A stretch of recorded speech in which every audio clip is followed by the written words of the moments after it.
Македонија повеќе нема луксус да продолжи по овој пат и да ги бира оние кои во изминатите 30 години се директни виновници за ова дереđе во кое што се наоѓа Македонија. Македонија нема луксус постојано да ги гласа истите, а да очекува промена. За Социјалдемократскиот сојуз на нашата земја нема повеќе што да се зборува. Со Заев и после него, они се претворија во историски најантимакедонската организација налик на ВМРО на Ванчо Михајлов. Посекизацијата која што ние им ја предвидовме и не беше тешко да се предвиде, затоа што секоја една партија во светот која што го гази својот народ за интерес на амбасадите, на крајот завршила отфрлена и од амбасадите и од својот народ. Они се лижеа по амбасади, а сега сие исти амбасади им го создадоа знам за да ги преполови. СДС е пропадната партија и глас за нив е пропаднат глас.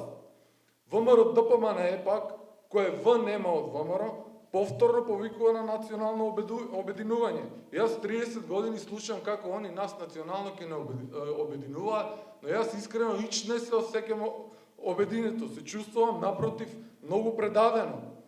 Се чувствував предадено кога гласаа за амнестија на хашките случаи. За амнестија гласаше и нивниот носител во оваа изборна единица Александар Николовски. Се чувствува предадено кога ставија Тао Джифери министр за одбрана. Се чувствува предадено кога направија мајски договор со Ахмети.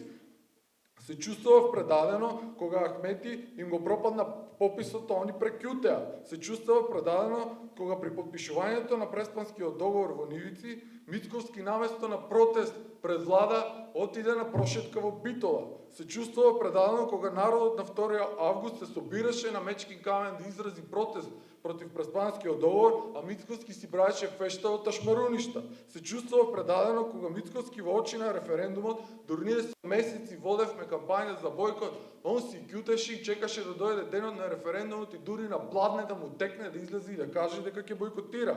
Се чувствува предадено кога не ги повлечи и заштити своите 8 пратеници од собрание и му ги остави на Заев да ги работи.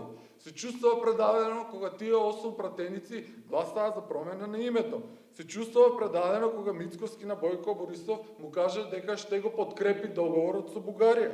Се чувствува предадено кога не го бойкотира овој последниот фингиран попис на кој што се попишуваше албанската диаспора и кој благодарение на бойкотот на левица власта мораше да ги фингира бројките, па на крај никој не го призна, дури ни ДПМНЕ кој што учествуваше на тој попис.